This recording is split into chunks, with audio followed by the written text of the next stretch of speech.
They're driven by the illusory notion that if I can just get X, whatever it is, usually has something to do with sex life, then I'll be happy. So they work very hard trying to get whatever it is. And then even if they get it, guess what? They're not happy. Or they're happy for a few moments or a few days, and then, it's on to the next thing. And the next thing, and the next thing, and the next thing, and the next thing. It goes on and on and on. Because none of these things ever gives full satisfaction. But Krishna, as soon as you become in love with Krishna, he gives the full satisfaction that we're after. Because this taste, this actual bhava, devotional love, is completely satisfying to the soul. It's the thing that we're looking for in the material world but not finding. Well, we can't find it here because it doesn't exist in the material world. It only exists in Krishna. So when we approach Krishna looking for this bhava, this taste of love that is so pleasing to the soul, then when we taste it in Krishna, because everything is there in Krishna, everything enjoyable, everything that can be enjoyed is there in Krishna. He's the source of it all. So when we approach Krishna, naturally we can find it in him. He reciprocates our love exactly in the flavor that is most satisfying to each and every devotee. So each devotee experiences that, oh, Krishna is reciprocating my love exactly in the way that I need to experience full satisfaction. That's Krishna's kindness. Ye yata mang padyante, he says. According to their surrender, I reciprocate with them. So this is Krishna. His love is fully satisfying because it's perfect, and it's complete, and it's unlimited, and it's unconditional. See? We're the ones who are making conditions. Oh God, I'll love you if you give me this. I'll love you if you do that for me. I'll love you if you show yourself to me. No, that's not love. That's a business deal. Love means, oh Krishna, you have such great qualities, in whatever mood I happen to be in. I see all those qualities in you. Please let me serve you. What can I do to serve you?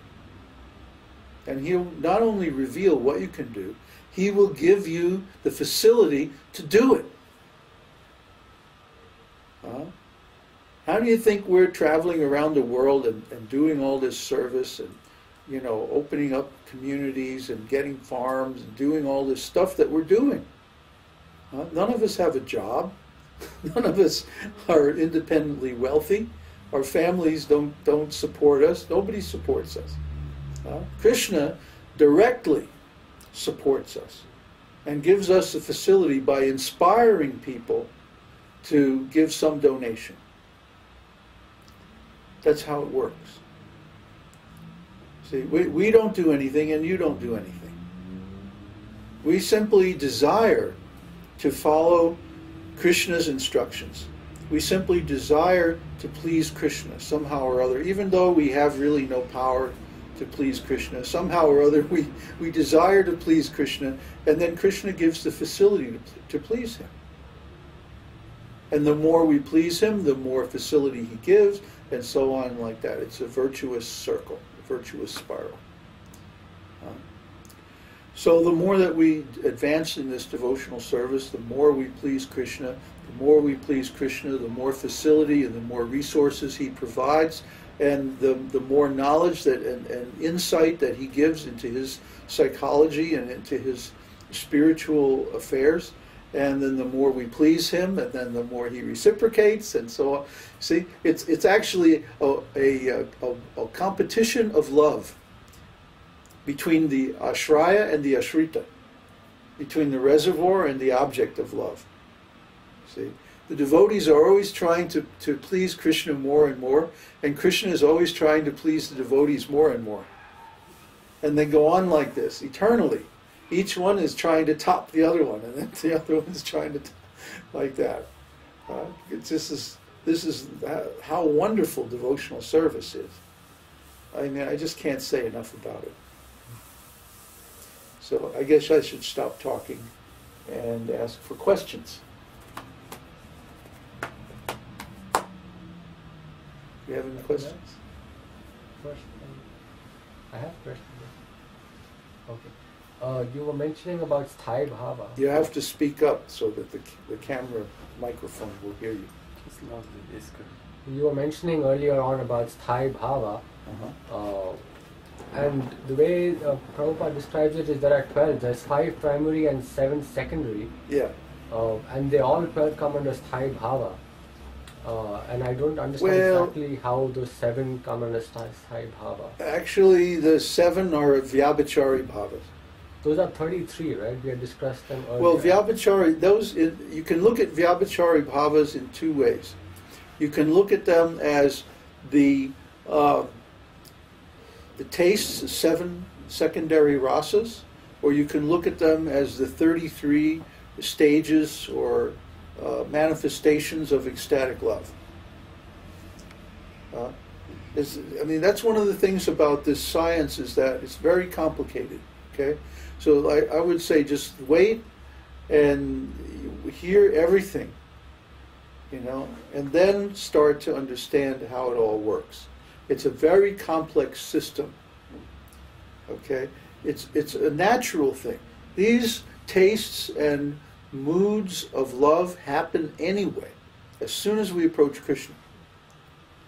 But what we're trying to do is establish a system of understanding, of terminology, an ontology of transcendental love, so that when you experience these things, you'll know what they are, what to call them, and how they relate to all the other parts of it. So it's a very complicated system because we're very complicated beings, you know, and so our relationship with Krishna is naturally very complicated, because Krishna, being the origin of all tastes, of all enjoyable things, you know, he's complicated. There's a lot to Krishna, and there's a lot to the living entities, because we're part and parcel of Krishna. So the relationships between them are naturally going to be complicated.